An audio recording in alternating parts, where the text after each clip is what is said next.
చాలా కష్టం హైకోర్టుకి వెళ్ళడం అనేది మామూలు మనిషికి అందుబాటులో ఉండే పరిస్థితి కాదు. హైకోర్టుకి వెళ్ళి అక్కడి నుంచి వస్తుందన్నది. నేను ఇగో హైకోర్టులో సిబిఐ ఎంక్వైరీ అప్పచెప్పండి అని చెప్పేసింది. ఎన్నాళ్ళైంది? అలా నడుస్తూనే ఉంటుంది. అది ఏంటంటే వాళ్ళు ఎవరు తీసుకోలేదు నోటీసులు. ఒక్క చంద్రబాబు నాయుడు గారే నోటీస్ తీసుకున్నాడు, ఇంకెవరు నోటీసులు తీసుకోవాలి. నోటీసులు తీసుకోవడం సర్వ్ చేయడానికే ఎన్నాళ్ళు పట్టింది. రేపు ఇంకా పేపర్ అడ్వర్టైజ్మెంట్ వేస్తామని కోర్టు వారిని అడిగాం. పేపర్ అడ్వర్టైజ్మెంట్ వేసి దీన్ని నేను నోటీస్గా భావించండి అని. దానికి కోర్టు వారు రేపు ఇస్తారు. 27వ తారీఖు సోమవారం నాడు చెప్తారు. ఆయన సోమవారం మంగళవారం ఇలా కోర్టుకి హైకోర్టు అనేటప్పటికి అది ఎప్పుడు తేలుతుందో తెలియదు. ఇక్కడ ట్రయల్ కోర్టు అయితే కనీసం మనకు కనబడుతూ ఉంటారు అందరూ. మన హైకోర్టులోకి అయితే లోపలికి ఎంట్రీ ఇవ్వరు. ఇక్కడ జిల్లా కోర్టులో అయితే కనీసం మీరు దావా ఇస్తే మీ లాయర్ని పట్టుకుని వచ్చాడా లేదా, అక్కడ ఏమైనా చెప్పాడా లేదా అని చూసుకోవడానికైనా ఉంటుంది. సో ఈ exclusion of trial court jurisdiction correct కాదు. అది దాని గురించి మీరు వెంటనే చర్చించి ఏమో ఇందులో వాళ్ళకేమి ఐడియాలు వచ్చాయో ఏదైనా చర్చ కూడా ట్రాన్స్పరెంట్గా జరగాలి. ట్రాన్స్పరెంట్గా జరిగి ఇది పబ్లిక్ ఇదే మంచిది అని మీరు అనుకుని జనాలను కూడా ఒప్పించగలిగితే అప్పుడు ఓకే. డైరెక్ట్గా కోర్టుకు లేదండి పరిధి, ఓన్లీ ఆఫీసర్లకే అంటే మీకు తెలుసు కదా ఆఫీసర్ల పరిధి అనేటప్పటికి ఎలా అయిపోతుందో. మొన్న నాకు తెలిసిన ఆయన ఒక ఆయన ఏదో లైన్లో ఆన్లైన్లో పెట్టించాలట. డైరెక్ట్ రెవెన్యూ మినిస్టర్ గారు ఫోన్ చేసి చెప్పాడు. చెప్పినా సరే వాళ్ళు ఎకరానికి ఇన్ని లక్షలను తీసుకునే చేశారు. అది చేయట్లే. రెవెన్యూ మినిస్టర్ గారు స్వయంగా చెప్పినా ఇది చేయండి, నాకు కావాల్సిన ఎందుకు ఇది తేడా వచ్చింది వెంటనే ఆన్లైన్ చేయండి అని రెవెన్యూ మినిస్టర్ గారు ఫోన్ చేసినా సరే వీళ్ళకి ఇవ్వాల్సింది వీళ్ళకి ఇచ్చేయాలి. అలా పెట్టేశారు ఒక సిస్టమ్. కనీసం కోర్టులో ఆ సిస్టమ్ లేదు. ఒక్కో జడ్జి అలా ఎలా జడ్జిమెంట్ ఇస్తాడు అనేసి ఏదైనా కామెంట్లు ఉంటాయి, కానీ కోర్టులో ఎకరానికి ఎంత ఇచ్చేస్తే మనకు అనుకూలంగా ఇచ్చేస్తాడండి అని టాక్ అయితే లేదు. డెఫినెట్గా కోర్టులో న్యాయం జరుగుతుందని ఎక్కడో మూల మనందరికీ కూడా ఒక ఆశ ఉంది. సో కోర్టు జ్యూరిస్డిక్షన్ తీసేయడం అనేది కరెక్ట్ కాదని నేను కూడా అభిప్రాయపడుతున్నాను. అదే ప్లేడర్లు అందరూ చెప్తున్నారు.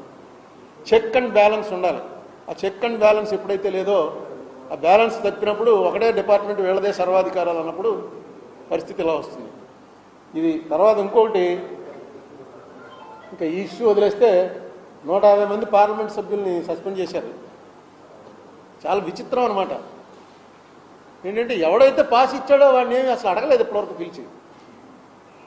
పాస్ ఇచ్చిన ఎంపీని ఫస్ట్ పిలిచి ఎలా ఇచ్చావా, వీళ్ళు ఎవరో ఏంటి కదా, నీకు ద్వారా నీకు ఎవరి ద్వారా వచ్చారు, ఎవరు పంపారు నీ దగ్గరికి, వీళ్ళేమన్నా టెర్రరిస్ట్లా, పాకిస్తాన్ స్పాన్సర్ చేస్తుందా, చైనా స్పాన్సర్ చేస్తుందా, ఎలా వచ్చారు ఫస్ట్ ఎవడన్నా మనం అడిగేది అదే కదా. ఫస్ట్ ఎక్కడైనా ఒక దొంగతనం జరిగింది మొట్టమొదటి పిలిచి వాచ్మెన్ అడుగుతాం, నువ్వు ఆ టైంకి ఎక్కడికి వెళ్ళావు, ఈ ఫ్లాట్లో దొంగలు పడ్డ టైంకి నువ్వు ఎన్ని ఏళ్ళ నుంచి పనిచేస్తున్నావు ఇక్కడ, ఏమో వాడే వాచ్మెన్నే చెప్పాడేమో పలానా ఫ్లాట్లో ఎవరు లేరు వచ్చి చేసుకుంటారని. ఇక్కడ ఎవడైతే ఇది మాకు ఎంపీలకు ఉంటుంది, మేము రోజుకి ఇద్దరికి ఇవ్వచ్చు పాసులు గ్యాలరీ మీదకి రమ్మనమని, ఆ ఇద్దరు పాసులు చూడకుండా ఇచ్చేస్తుంటాం. ఎవడో ఫోన్ చేస్తాడు రాజమండ్రి నుంచి, ఫోన్ చేసి రామనారాయణ మాడుతున్నాను మీరు తీసుకోండి, మా తమ్ముడు వచ్చాడు వాడికి పాస్ ఇవ్వండి అని. వాడి తమ్ముడు అని ఆధార్ కార్డు ఏది ఇదేమో అడగం, పాస్ ఇచ్చేస్తాం. కానీ ఎప్పుడైతే ఈ జరిగిందో వెంటనే నాకు రామనారాయణ చెప్పాడండి అన్న ఇతని దగ్గరికి తిప్పుకోవాలి కదా.